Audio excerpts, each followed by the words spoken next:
건축을 하다가 1,000만 원이 부족해서 모두가 기도만 하고 있었습니다. 이제 교인들은 모두가 최선을 다해서 헌신을 했으니까 그 1,000만 원을 이렇게 낼 만한 그런 여력이 없었습니다. 그래서 함께 지쳐 있을 그때에 예배 시간에 나이 드신 한 분이 장애가 있는 분인데 그 장애가 있는 분이 지팡이를 짚고 헌금 시간에 앞으로 나오더니 저는 드릴 것이 이 시간에 이 지팡이밖에 없습니다 하면서 지팡이를 하나님 앞에 마지막 예물로 드리겠습니다 하고 드리고는요 이제 엉금엉금 기어서 자기의 자리에 가서 앉았습니다. 그것을 보고 목사님이 이 지팡이를 사서 저분에게 돌려주실 분이 없습니까? 그랬더니 어느 사업을 하시던 분이 손을 들더니 목사님 제가 그 지팡이를 사서 저분에게 다시 돌려드리고 싶습니다 라고 했다고 해요. 자, 작은 것이지만 우리가 마음을 다해 드리니까 하나님이 그것을 통해서 마무리를 하시고 역사하시더라 그 말이거든요. 우리는요 우리의 마음이 빠져버린 이 헌신은 별로 하나님께 영광이 되지 않습니다. 우리는 우리의 마음을 들여서 하나님 앞에 경배하고 마음을 들여서 예배하고 우리의 마음을 다해서 드리는 그 예배가 정성이 들어간 예배가 하나님께 영광이 된다는 사실을 믿으시기를 주의 이름으로 축복합니다. 예수 그리스도를 자신의 구주로 고백한 우리들은 장차 그리스도의 신부가 될 사람입니다.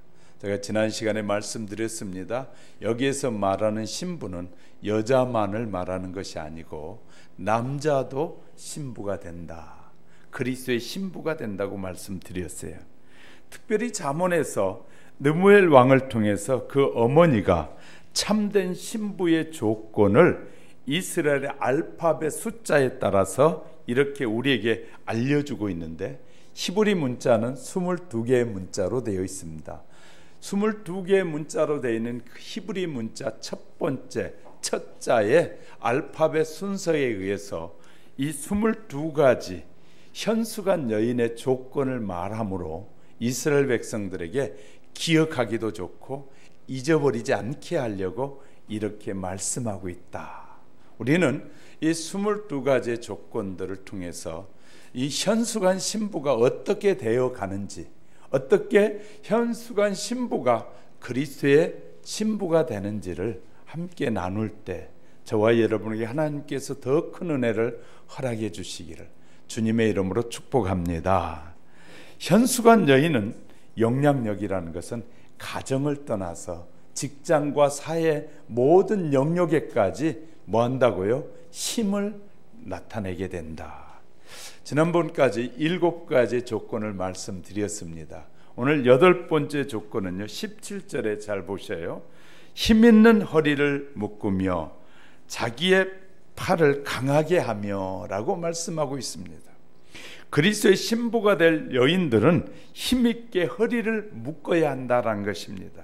이 말이 무슨 말이냐 하면 허리는 히브리어로 모덴이라는 말인데요, 허리는 힘을 상징하는 것이거든요. 그래서 허리가 약한 사람은 힘이 없어요. 그래서 허리에 힘이 있는 사람은 강한 사람이다 라고 말합니다.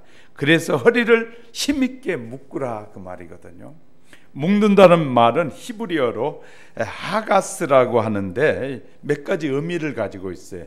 허리를 묶는다는 말에는요 엄격하게 긴장한다라는 뜻을 가지고 있어요. 그리스도의 신부는 긴장하고 항상 조심하며 살아야 된다는 거예요. 특별히 하나님의 자녀들이 여러 가지 사탄의 유혹으로부터 밀려오는 유혹을 이기기 위해서는 뭐 해야 된다? 조심하며 살아야 돼. 아무렇게나 막 사는 것이 그리스도인이 아니라는 거예요. 하나님의 자녀는 반드시 지킬 것과 지키지 말아야 할 일들을 살펴가면서 조심성 있는 삶을 살아야 된다라는 말입니다. 한시도 몸가짐을 흐트러뜨리면 안 되고 빈틈없이 살아야 된다는 말이죠. 마귀는 디아볼로스라고 하는데 틈을 내는 자, 하나님과 우리의 사이에 조금만 틈이 생기면 그 틈을 파고 들어와서 저와 여러분을 하나님과 우리의 아름다운 관계를 파괴하는 것이 마귀의 짓이거든요. 그런 마귀가 틈타지 못하게 하려면 우리가 늘 깨어 있어야 되고 이 틈을 주지 않게 엄격한 긴장 속에 사는 것이 중요하다. 마귀가 들어올 틈이 없도록 긴장하며 사는 것, 이런 사람이 그리스도인의 신부가 된다. 또 비장한 각오, 허리를 묶는다, 그 말은요 비장한 각오를 갖는 것이에요. 씨름 선수가 씨름을 할 때 허리를 단단히 맸습니다. 그 말은 각오를 하는 것이에요. 힘있게 허리를 묶였다는 것은 비장한 각오를 갖는다. 무엇인가 해내고 말겠다는 결단의 마음입니다. 허리에 끈을 풀었다는 것은 긴장을 풀어 느슨한 상태를 말하는데 각오 없이 대강산다. 우리는요 그리스도인은 대강사는 사람이 아니라 우리보다 강한 마귀의 역사를 이기기 위해서는 힘을 갖고 긴장하며 살아야 되는 것이. 또요 새로운 출발이기도 해. 다시 말해 허리를 묶는 것은 내가 이제 새롭게 출발한다라는 의미를 가지고 있다고 합니다. 힘있게 허리를 묶었다는 말은 제대로 새롭게 출발해 보겠다, 새로운 출발을 해야 한다라는 뜻을 가지고 있습니다. 날마다 죽어야 하고 날마다 새롭게 출발해야 합니다. 이런 얘기가 있습니다. 어느 날 시골을 마을을 왕이 지나가다가 날이 어두워지고 말았어요. 그래서 목동의 집에 머물게 됐습니다. 그런데 목동의 집에 왕이 머물고 있는데 목동이 하는 일을 가만히 왕이 지켜보니까 참 목동이 하는 모습이 인상적이었어요. 어떤 것이 인상적이었냐면 그 목동은 욕심이 없는 것이었어요. 뿐만 아니라 너무너무 성실하게 살았고요, 평화로운 것이었어요. 왕궁의 신하들은 기회만 되면 어떻게 하든지 자기 것을 만들려고 하는데 목동은 그렇지 않고 언제나 남에게 배려하는 그 모습이 왕의 눈에 너무 아름답게 보였습니다. 젊은 목동의 그런 모습에 끌린 왕은 목동을 불러서 이 왕궁의 관리로 삼기로 했습니다. 등용을 했더니 그가 관리로서 살면서 얼마나 청빈하게 사는지 몰라요. 양떼를 잘 이끌었던 그 경험을 가지고 그런지 왕을 잘 보필하고 정치를 잘했습니다. 왕은 그를 제상에까지 임명하니 제상은 능력도 중요하지만 청빈한 생활도 중요한 것이었습니다. 그래서 이것을 갖추게 더할 나위 없이 이 좋다고 생각해서 제상에 세웠습니다. 제상이 된 목동은 더욱 성실하게 사심 없이 이 일을 잘 처리해 나갔습니다. 다른 신하들이 그를 시기하게 된 것은 목동이 나라의 관리가 된 것도 모자라서 이제 제상까지 올라갔으니까 아주 속이 타는 것이었습니다. 더욱이 적당히 뇌물도 좀 받으면 좋겠는데 제상이 된 그는 뇌물을 받는 것이 아니라 모든 일에 정직하고 깨끗이 하는 것이었어요. 자기들은 좀 적당히 뭘 받으면서 남에게 좀 이 눈을 좀 감아주기도 하고 하는데 이 제상은 너무나 깨끗하게 살아가니까 이 관리들이 이제 화가 났습니다. 어떻게 하면 이 제상을 저 자리에서 끌어내릴까 궁리하던 끝에 무엇을 발견한 이 제상은 한 달에 한 번은 자기의 집을 꼭 다녀오는 것이었습니다. 자기의 집, 시골에 있는 집을 다녀오는. 이상하게 여긴 이 신하들이 모두 다 몰래 따라가 봤어요. 그랬더니 제상이 자기 시골집에 가더니 허름한 이 창고 안에 들어가서 거기에서 항아리를 하나 꺼내더니 항아리를 열고 그 항아리를 한참 쳐다보고 있다가 다시 닫고 항아리를 다시 깊은 곳에 감춰놓고 그러고 돌아오는 것이었어요. 신하들은 왕에게 이렇게 충언합니다. 왕이여, 제상이 알고 보니까 이 겉으로는 참 성실하고 참한 것 같은데 그는 그것이 아니라 그의 집에다 항아리에다 황금을 모으는 못된 제상입니다 라고 왕에게 고했습니다. 왕은 지금까지 자기가 보아왔던 제상이 너무 청빈했는데 그 소리를 들으니까 무엇인가 좀 확인하고 싶었어요. 그래서 제상을 앞세워 이 왕이 제상의 집에 찾아갔습니다. 그리고 제상에게 말합니다. 당신의 집에 있는 그 창고에 있는 항아리를 꺼내서 열어보면 좋겠다 그랬더니 그때 제상이 이 항아리를 열어보았더니 그 항아리 속에는 옛날 목동 때 입었던 옷과 지팡이 하나가 들어있었습니다. 이것이 무슨 뜻이냐고 물었더니 이렇게 제상은 말하는 것이었습니다.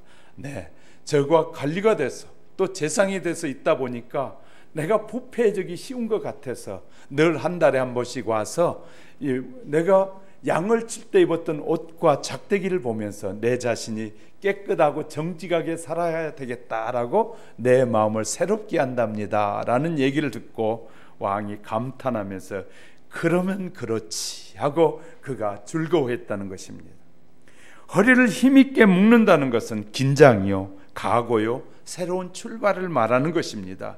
그리스도의 신부는 힘있게 허리를 묶고 이 팔을 강하게 해야 됩니다.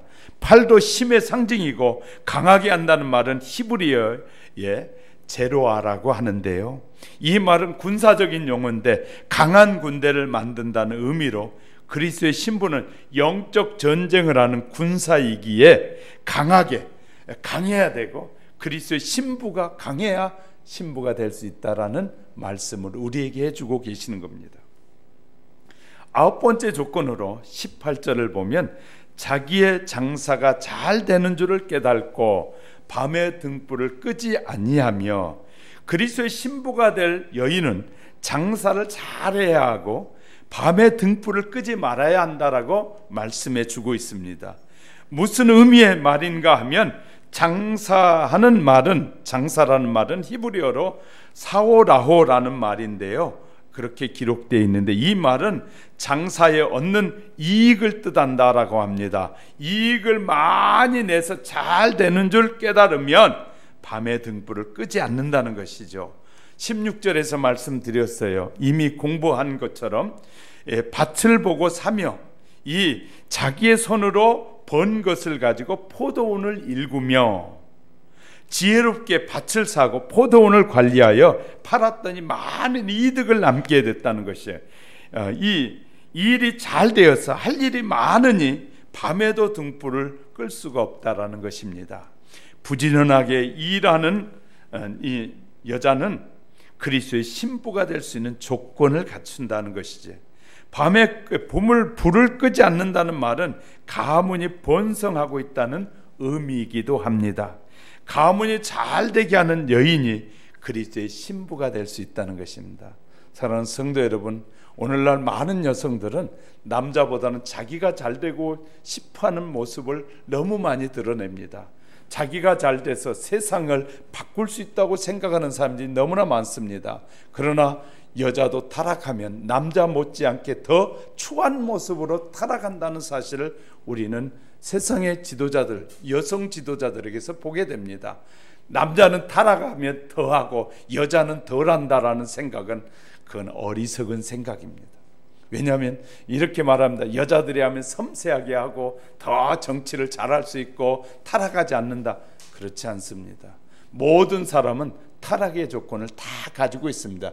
타락하면 다 추하게 타락하는 것이지 누구는 덜 타락하고 더 많이 타락하고 그렇지 않습니다. 그건 세상 사람들이 하는 말입니다. 성경은 우리에게 분명히 가르쳐 주고 있습니다. 세상에 의로운 사람은 하나도 없으니 모든 사람은 다 죄인이다. 그래서요, 성경이 이렇게 우리에게 가르쳐 주고 있지요. 여자들이여, 남편을 유능한 일꾼으로 세우라. 여성들이여, 여러분이 높아지려고 하지 말고 남자를 멋진 일꾼으로 만드는 지혜를 가지라라고 우리에게 말씀하고 있다는 사실입니다. 뿐만 아니죠, 가문이 잘 되게 하는 것은 여인이 바로 자기의 능력을 세우는 것이라는 것이, 하나를 보면 열을 알듯이 하나를 잘하는 사람 다 잘합니다. 이상한데 무엇을 해도 잘 되는 이가 있고 무엇을 해도 일이 안 되는 사람이 있습니다. 무엇을 해도 잘 되는 여인을 말하는 것이에요. 본문에서는 안 되는 사람이 아니라 18절에 자기의 장사가 잘 되는 줄을 깨닫고 밤에 등불을 끄지 아니하며, 이런 신부는 주님의 신부로 맞이할 수 있다라고 우리에게 말하고 있어요. 잘 되면 될수록요, 자꾸 남자를 높여서 가정을 세우고 질서를 세우는 자가 지혜로운 자라고 우리에게 말씀하고 있는 것입니다. 10번째 조건에서는요, 19절에 보면 이렇게 나와요. 손으로 손뭉치를 들고 손가락으로 가락을 잡으며. 그리스도의 신부가 될 사람은 손으로 손뭉치를 들고서 손가락으로 뭐한다? 잡을 줄 알아야 한다. 13절에서 여인은 양털과 삼을 구하여 부지런히 손으로 일해야 한다라고 말씀드렸어요. 의복을 만들어 집안 식구들에게 입힌다는 의미라고 말씀드렸습니다. 그런데 19절에서는 의복이 아니라 실을 만드는 모습이에요. 실을 만드는 것. 다시 말해 손뭉치는 히브리어로 기소르라는 거 말하는데, 이 말은 실패를 의미합니다. 실의 패, 이렇게 실을 말하는, 패를 말하는 것인데요. 또 가락이라는 말은 무슨 말이냐, 히브리어로 팔레크라고 말하는데, 이 말은 물레라는 말입니다. 그리스도의 신부가 될 여인은 실부터 만들어낼 줄 알아야 되고, 실패에 실을 만들 줄 알아야 되고, 그래서 그 실패를 만들 줄 알아야 다른 사람에게 일을 시킬 수 있기 때문이다. 그래서요, 다른 사람에게 일을 시키기 위해서는 자기가 먼저 잘 알아야 된다. 그래서 직접 실패를 잡고서 물레를 돌리며 잘 일하는 사람이 그리스도의 좋은 신부가 된다. 다시 말해요, 오늘날 사람들이 이렇게 말하죠. 노세 젊어서 노세. 놀기를 좋아해요. 놀려고만 자꾸 해요. 그러나 성경은 이렇게 말합니다. 지혜로운 사람은 서로 세워서 주님의 영광된 일에 참여하는 자다라고 말씀하고 있어요. 자, 부지런해야 된다는 것이에요. 그리스도인은, 예수 믿는 사람은 다른 사람보다 부지런해야 됩니다. 왜? 더 기도도 해야 되고 말씀도 공부해야 되고 하나님의 뜻대로 살고 사랑과 자비를 베풀어야 되기 때문에 훨씬 더 부지런한 자가 그리스도인의 좋은 신부가 될 수 있다는 것입니다. 남자든 여자든 게으르고 나태해서는 하나님의 영광스러운 일에 동참하기가 어렵다는 것입니다. 그러니까 우리는 부지런해야 돼. 몇 년 전에 작은 것이 아름답다라는 표어가 세상에 덮일 때가 있었습니다. 이 무렵에 이어령 교수가 축소지향적인 일본인이라는 책을 썼어요. 이 책이 일본에서 베스트셀러가 되었는데, 그 책의 내용은 일본 사람들은 작은 것을 만들어내는 민족이다. 작은 것을 만드는 민족이다 라는 뜻이에요. 작은 것에 관심을 두고 이 성실할 때 크게 번성하더라. 적은 일에도 적은 것을 만들면서 적은 일에 열심히 일하는 민족이 크게 번성하는 나라가 되더라라는 책을 썼더니 일본에서 베스트셀러가 된 것이죠. 큰 것에 욕심을 낼 때 망하게 되더라. 그러니까 모든 사람들이요, 자기 일에 만족하고 최선을 다하면 그것이 행복한 것인데, 큰 욕심을 부리다 사람들이 망하더라라고 썼다는 것입니다. 공룡은 입의 길이가, 저를 보세요. 공룡은 입의 길이가 180cm입니다. 우리 키만 하나 입이 커요. 이빨 하나가 15cm나 되고요. 그 다음에 몸무게가, 공룡 하나의 몸무게가 80톤이나 된다고 해요. 지금 지구에 있어서 동물 중에 가장 큰 동물이 공룡입니다. 그는 화석이 지금도 남아있지만 그 동물은 지금 없어지고 말았습니다.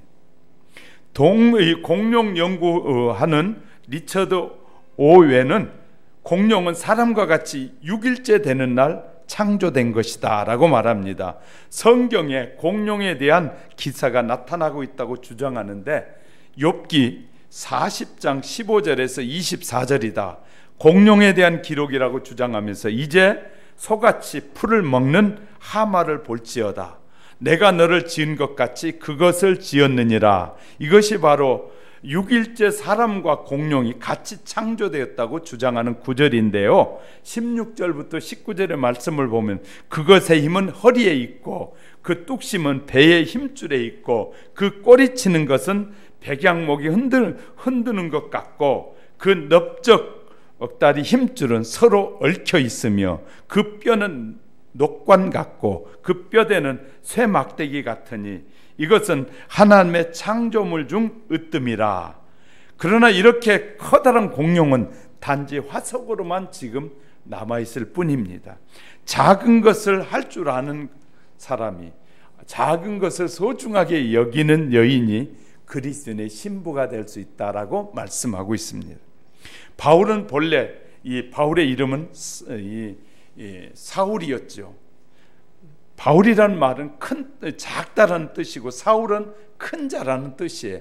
그는 세상적으로는 큰 자였지만 예수 그리스도를 만나고 작은 자가 됐다라고 말하면서 스스로 자기를 작은 자로 여기면서 에베소서 3장 8절에서 나는 성도 중에 지극히 작은 자보다 작은 자다라고 말씀하고 있습니다. 뿐만 아니라 고린도 교회 성도들에게는 만삭되지 못하여 난 자다라고 자신을 표현하기도 하였습니다. 또 9절에서는 사도 중에 지극히 작은 자라고 스스로 작게 여겼다라고 말씀하고 있습니다. 그러나 이렇게 작은 바울을 하나님은 당시에 제일 크게 사용하셨다고 사도행전 19장 12절에서 바울의 몸에서 손수건이나 앞치마를 가져다가 병든 사람에게 얹으면 그 병이 떠나고 악기도 나갔다라고 말씀하고 있습니다. 웨슬레가 이런 말을 했어요. 우리가 다른 사람을 돕는 동안에 하나님은 우리를 돕는다. 절 보세요. 얼굴 드시고 우리가 다른 사람을 섬기고 다른 사람을 도울 때 하나님은 우리를 섬겨주고 우리를 도와주신다라고 말씀하고 있습니다. 실패를 손에 잡고 물레를 잡는 여인이 하나님 앞에 귀한 신부가 될 수 있다라고 우리에게 말씀해 주고 있습니다. 뿐만 아니라 11번째 조건, 우리 20절 같이 한번 읽도록 하겠습니다. 20절 읽어봅니다. 시작. 그는 환자에게 손을 펴며 궁핍한 자를 위하여 손을 내밀며.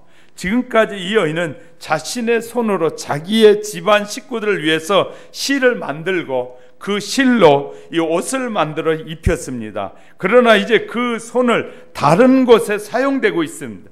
이 곤고한자에게 손을 펴며 라는 말은 곤고한자에게 손을 내민다는 말은 곤고한자는 히브리어에서 아니라고 하는데 사회적으로는 눌려있는 사람들, 어쩔 수 없이 죽지 못해 사는 사람들이다라는 뜻을 가지고 있어요.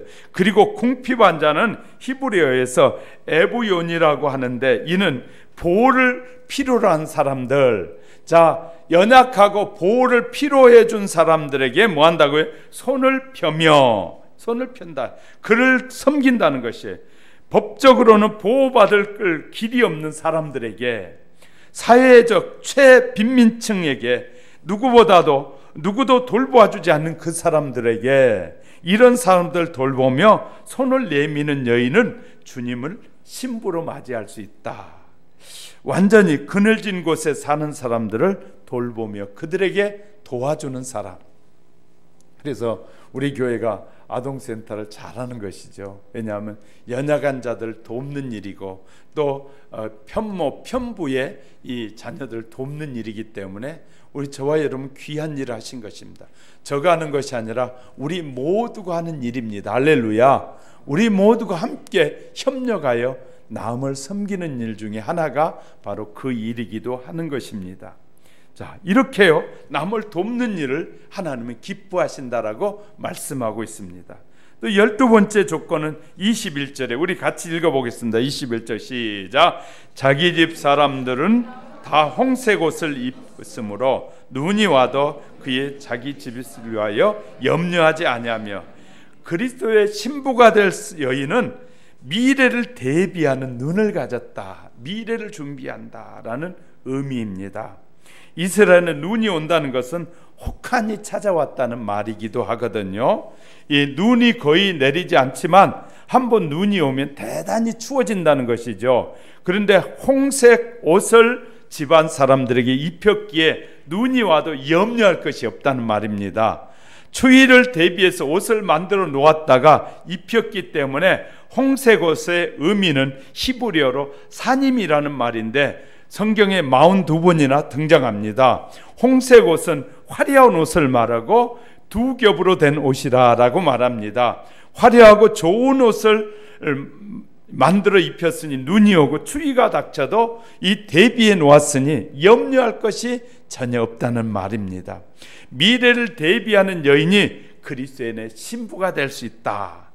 그 가정에서 한 명만 미래를 보는 눈을 가졌어도 미래를 대비할 수 있는 것입니다. 한번 생각해 볼게요. 노아 한 명이 홍수가 일어날 것을 대비하고 준비하였더니 노아의 가정 8명이 모두 다 구원함을 얻게 됐습니다. 자, 이스라엘 백성들이 파죽지세로 가나안으로 몰려올 때 여리고에 살던 기생 라합이라는 여인이 있었는데 그 기생 라합은 하나님의 뜻을 알게 됐어요. 어떻게? 들려오는 소리를 듣고 믿고 알게 됐어요. 여리고가 이스라엘 백성들에 의해서 이 땅이 점령될 것을 알고 이스라엘의 정탐꾼을 숨겨주었습니다. 여리고에 살고 있는 모든 사람들은 다 죽었지만 이 정탐꾼을 숨겨주었던 이 기생 라합의 집의 가족들은 모두 다 구원을 얻게 된 것입니다. 다시 말해 겨울에 눈이 올 것을 대비하여 홍색 옷 겹옷을 만들어서 식구들에게 입히니 온 가정이 행한 이 바라보는 눈을 가진, 내일을 바라보는 눈을 가진 것이죠. 그런 사람들은 내일을 알기 때문에 미리미리 대처하면서 고난을 이겨낼 수 있는 것이죠. 사랑하는 성도 여러분, 우리가 미래를 준비하는 지혜가 우리에게 있어야 됩니다. 미래를 준비하는 지혜가 있는 사람은 하나님의 나라를 준비하는 것이고 예수 그리스도를 나의 구주로 믿고 고백하고 사는 삶이라는 사실을 우리는 기억해야 할 것입니다. 이렇게 미래를 준비하게 될 때 우리는 영원한 하나님의 나라에 들어가게 되는 줄 믿으시면 크게 아멘.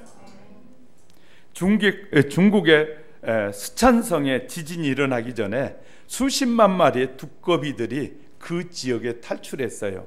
그때 이 많은 사람들이 그 장면을 목격하고 무슨 말했냐면 자연현상이다라고 방관했습니다. 다른 지역에서 지진이 일어나기 전에 쥐들이 모두 사라진 것들 나중에 알게 되었다고 합니다. 다람쥐가 새끼를 많이 낳으면 그 해는 분명히 풍년이 들 것이라고 다람쥐도 안다는 것입니다.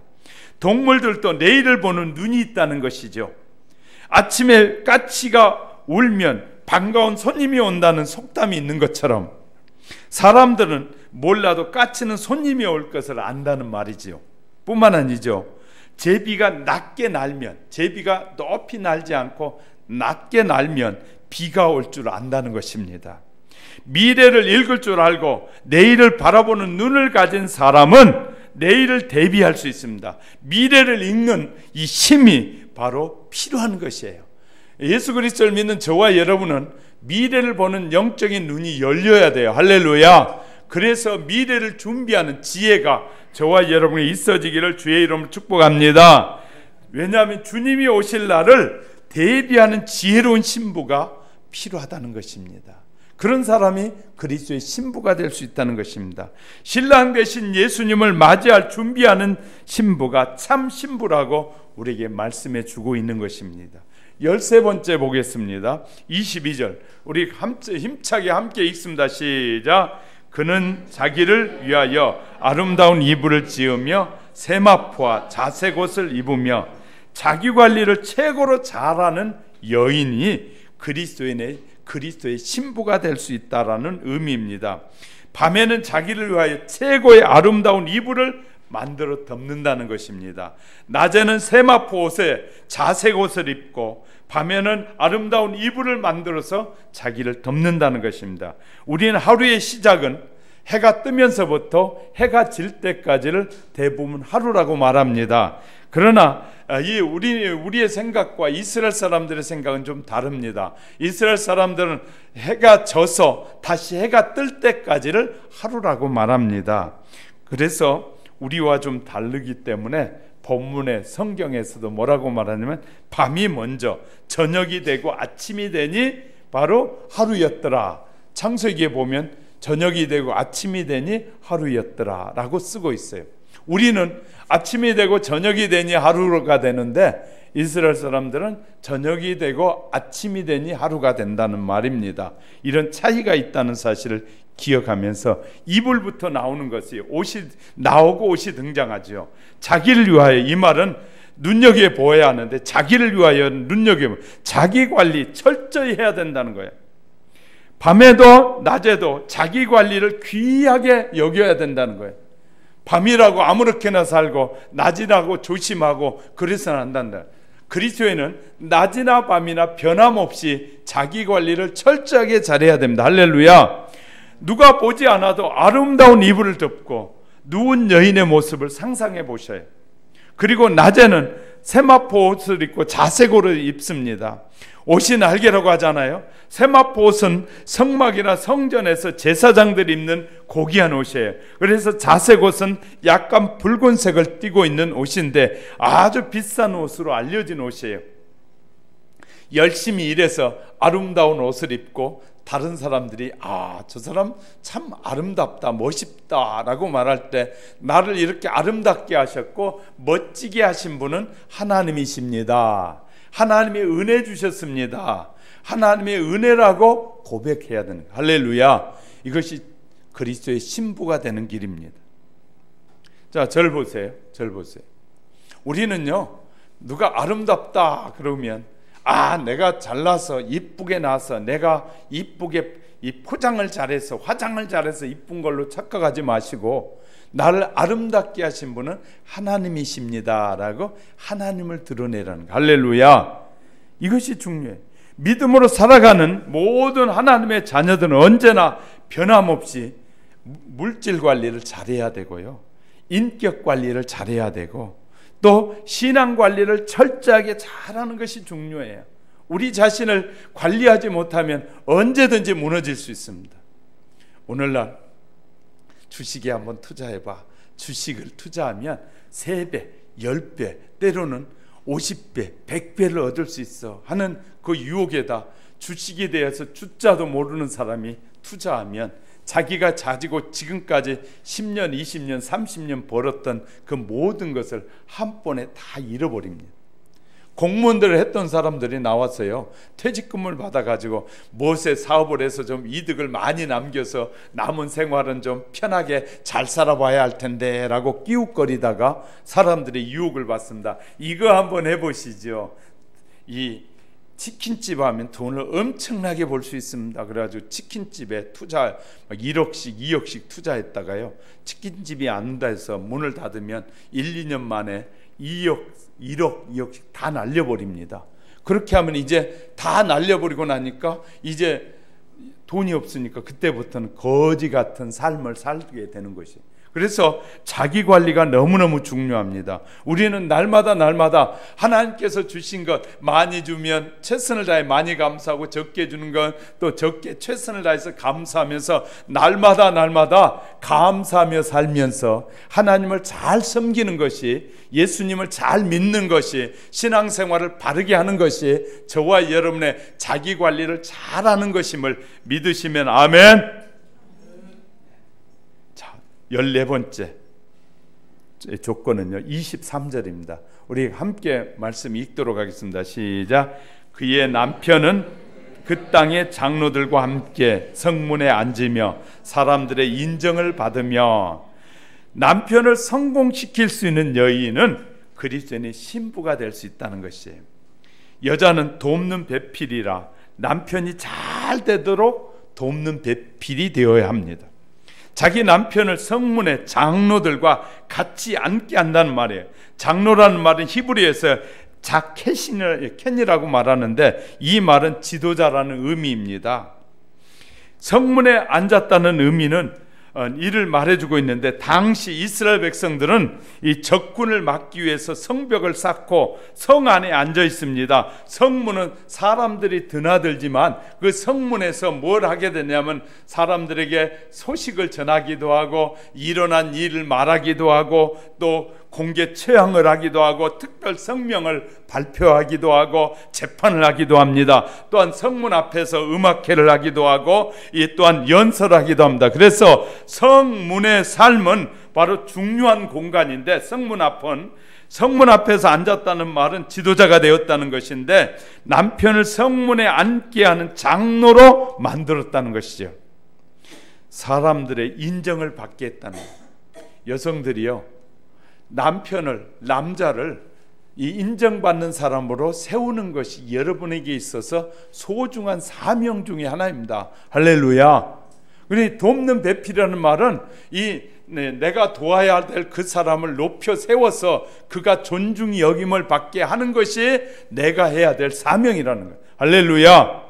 여러분, 우리는요, 남자가 잘나서 그렇다고 잘나서 하나님이 남자로 세운 것이 아니라고 말씀드렸어요. 남자는 하나님께서 보시기에 질서가 필요하기 때문에 남자를 여자의 머리로 세워놓고 여자로 하여금 그 남자를 세워서 존귀한 자가 되게 한다는 것은, 내가 여자가 섬겨 존귀한 자가 됐으니 내가 큰 사람이야, 그런 뜻이 아니라 바로 그리스도를 존귀한 것 같이 높이는 것 같이 남편을 섬기는 자가 주님도 잘 섬길 수 있다는 말입니다. 할렐루야. 보이는 남편도 못 섬기면서 보이지 않는 어떤 하나님을 어떻게 잘 섬기겠느냐 말이죠. 그래서 보이는 남편을 잘 섬기면 그 다음에 하나님이 그 남편에게 은혜를 주셔서 하나님을 또 남편도 잘 섬기게 한다, 그 말이에요. 할렐루야. 이것이 여자의 면류관이고, 남자는 하나님 앞에 무릎을 잘 꿇으면서 하나님 앞에 면류관이 되는 것이에요. 할렐루야. 빌라도가 예수님을 재판할 때 아내가 이렇게 말했어요. 여보, 그 예수님은 죄가 없으신 분이야. 당신이 그 예수님에게 죄를 물으면 안 돼 하고요, 그 빌라도의 아내가 빌라도에게 말합니다. 그러니까 빌라도가 말합니다. 유대인들을 향해서, 내가 보니까 이 예수님은 죄가 없는데 왜 자꾸 죄가 있다고 하느냐. 그랬더니 막 제사장들과 서기관들이, 아니요, 그가 죄인입니다, 아닙니다, 그를 심판해야 됩니다. 그랬더니 빌라도 가서 딱 손을 씻으면서 하는 말이, 나는 이 일에 대해서 분명히 죄가 없다고 말했다. 그런데 여러분이 죄가 있다고 하니까 여러분이 알아서 해라. 대신에 이분에게 잘못된 판결한 대가는 여러분이 받아라 라고. 빌라도 아내가 지혜로운 것이었어요. 그는요, 하나님의 아들이라는 사실을 알았다는 것이에요. 그래서 빌라도로 하여금 죄를 짓지 못하게 했다는 것이, 우린 잘 아셔야 됩니다. 어떻게 해야 남편이 죄를 짓지 않고 하나님을 잘 섬기게 해야 될지, 이 섬김에 돕는 자의 역할을 잘하는 지혜로운 여성들이 되기 바라고요. 남자들은 여자가 잘 섬겨줬다고 자기가 오만 것이 자기가 잘나서 된 것으로 착각하지 마시고, 더 하나님 앞에 더 머리를 숙여 존귀한 자로 서는 남자들이 될 수 있기를 주의 이름으로 축복합니다. 다윗은 자기 남편을 감쌌던 아비가일을 자기 아내로 삼았어요. 아비가일이 이렇게 남편이 다윗의 종들이 가서 우리에게 먹을 것을 좀 주라 그랬더니, 이 남편이, 멍청한 남편이, 아니 다윗이 우리를 뭘 해줬기에 우리가 다윗에게 이렇게 그 귀한 우리의 재물을 줘야 되느냐라고 했더니 다윗이 이렇게 말했습니다. 아니, 우리가 그에게 그 지역을 지나다닐 때 그의 곡물을 취하지도 않았고 그의 동물을 취하지 않고 우리가 다른 사람 빼앗아 가려고 할 때마다 그들을 지켜줬더니 그가 하는 말이, 우리에게 그런 말을 하느냐, 우리가 그를 가서 죽이자. 그러고 갔더니 그의 아내였던 아비가일이 그 소리를 듣자마자 이 풍성한 이 물건들을 준비해 가지고 와서 다윗에게 와서, 우리 남편이 어리석고 미련했습니다.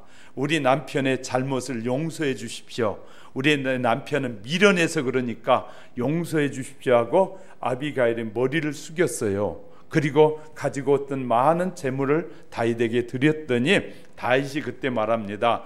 하나님께서 이 지혜로운 여인으로 하여금 사람을 죽이는 일을 막았다라고 하면서 아비가일을 칭찬합니다. 그런데 하나님께서 그런 남편을 돌아가자마자 죽게 해요. 왜냐하면 어리석은 사람은 죽게 하더라는 거예요. 그랬더니 남편이 죽었다는 소식을 들은 다윗이 그 아비가일을 불쌍한 과부를 내버리지 않고 그 남편을 세운 그 여인을 데려다가 아내를 삼게 됩니다. 이런 것처럼요, 지혜로운 사람은 뭐 하게 된다고요? 다른 사람에게 귀감이 되고 다른 사람을 존귀케 하는 사람은 하나님께서 귀한 자로 쓰신다. 할렐루야. 15번째 마지막 24절 보겠습니다. 우리 같이 읽습니다. 시작. 그는 때로 옷을 지으며 팔며 띠를 만들어 상인들에게 맡기며 그리스도께서 넉넉한 마음을 가진 여인을 신부로 맞이한다는 것이, 옷을 지으며 팔린다는 것은 띠를 상인에게 맡긴다는 말은 무슨 말이냐면 항상 넉넉하게 팔고 남아서 그 상인에게 맡기고까지 돌아온다는 말이거든요. 자, 상인을 못 믿으면 자기가 싹 짊어지고 오잖아요. 그러나 상인을 믿으면 어떡합니까? 맡길 테니까 팔아줘요 하고 넉넉한 마음일 때만 가능하다는 거예요. 자, 이런 마음. 부지런한 여인은 여인으로 인해서 항상 부요가 넘치고 그런 가정임을 우리는 알 수 있어요. 그러니까 지혜로운 여인이 있으면 그 가정은 뭐한다? 넉넉하고 여유가 있다. 할렐루야. 그리스도인이 되려면 지혜로워야 된다는, 지혜로운 남편이 있는 집은 더 풍성해지겠죠. 할렐루야. 지혜로운 아내가 있고 지혜로운 여인이 있으면 그 집은 더 넉넉하고 풍성해지게 되겠죠. 그러므로 저와 여러분은 좋은 그리스도의 신부가 되기 위해서는, 또 좋은 가정을, 믿음의 가정을 세워가기 위해서는 아내가 지혜로워야 된다. 돕는 배필로서 자기 역할을 잘해야 되고, 반면에 남편도 남편의 역할을 잘해야 된다. 남편의 역할은 성경이 이렇게 말합니다. 아내를 자기 몸같이 사랑하라 라고. 그러니까 다시 말해서 어떤 희생의 대가를 치르더라도 자기 아내를 사랑해야 된다는 거야. 할렐루야. 이런 것이 바로 남편의 역할인 것이죠. 그러니까 아내의 역할과 남편의 역할을, 성경이 말하는 역할들을 우리가 충실하게 살아가게 될 때 그리스도의 아름다운 신부가 우리 모두가 될 수 있다는 사실을 말씀하고 있습니다. 우리 하영교회 성도 여러분, 우리는 부지런히 하나님께서 필요로 하는 좋은 일꾼이 돼서 하나님께 영광이 돌려질 뿐만 아니라 주님 앞에 주님의 신부로 서는 지혜로운 저와 여러분이 되시기를 주의 이름으로 축복합니다.